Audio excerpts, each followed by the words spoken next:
Explain the advantages of DBMS.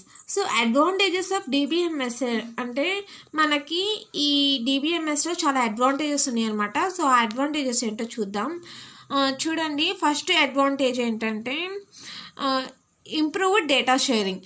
Improved data sharing అంటే మనం file base సిస్టంలో ఏంటి, డేటాని లిమిటెడ్ డేటాని మనం షేర్ చేసుకోగలుగుతాం. బట్ డిబిఎంఎస్లో ఏంటి, డేటాని మనం ఎంతమందికైనా ఎట్ ఏ టైం ఎంతమందికైనా డేటాని షేర్ చేసుకోవచ్చు అనమాట. సో మనం డేటా షేరింగ్ అనేది ఇంప్రూవ్ అవుతుంది. Okay, this is the first advantage అనమాట. సో ఇది కొంచెం చూడండి, డెఫినేషన్లో చూడండి.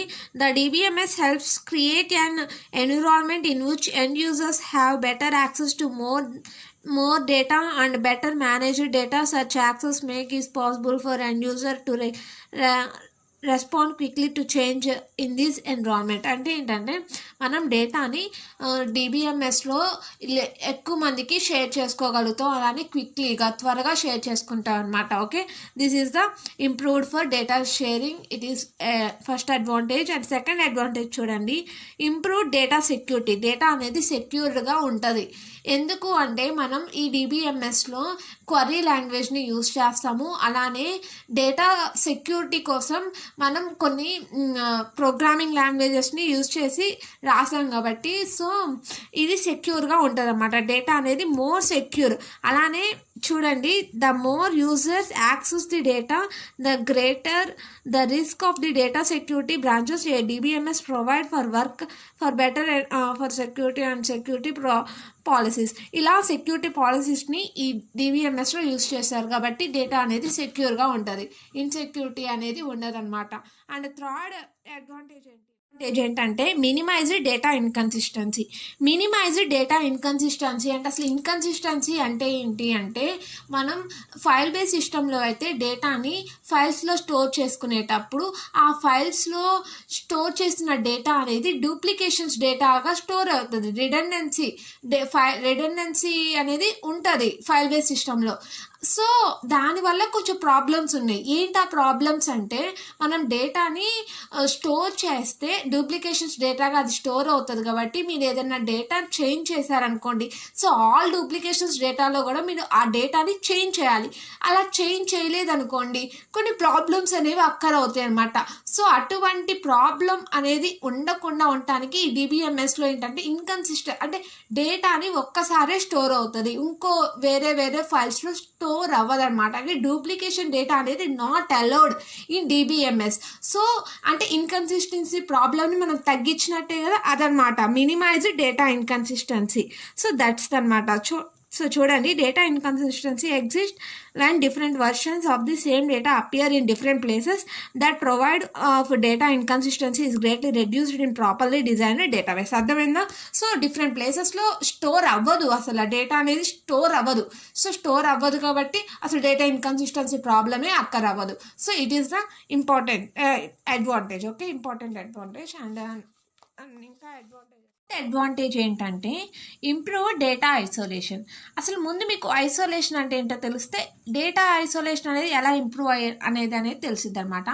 అసలు ఐసోలేషన్ అంటే ఏంటంటే మనం ఫైల్ బేస్ సిస్టంలో కానీ డేటాబేస్ సిస్టంలో కానీ డేటాని స్టోర్ చేసేటప్పుడు మనం నంబర్ ఆఫ్ ఫార్మాట్స్ని యూజ్ చేయగలుగుతాం.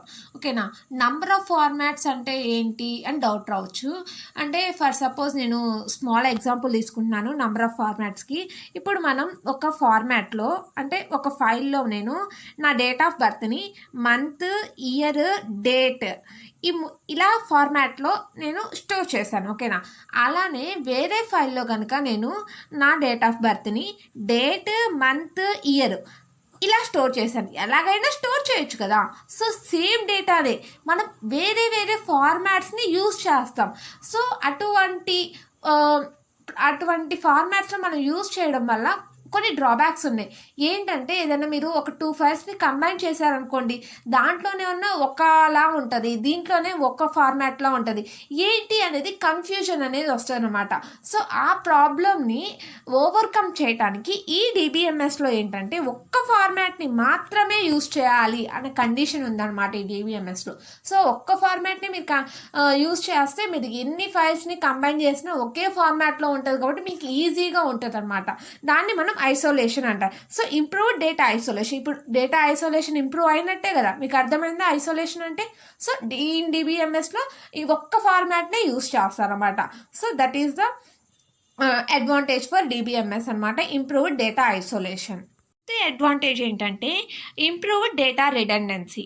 ఇంప్రూవ్డ్ డేటా రిడెండెన్సీ అంటే ఏంటి, అసలు రిడెండెన్సీ అంటే ఏంటంటే డూప్లికేషన్ డేటా అనమాట. అంటే మనం ఫైల్ బేస్ సిస్టంలో డేటాని స్టోర్ చేస్తే డూప్లికేషన్స్ డేటాగా స్టోర్ అవుతుంది కదా. సో అటు దానివల్ల మెమొరీ అనేది ఇంకా స్పేస్ అనేది ఎక్కువ అయిపోతుంది, కాస్ట్ టైము అలా అయిపోతుంది అని చెప్పుకున్నాం కదా.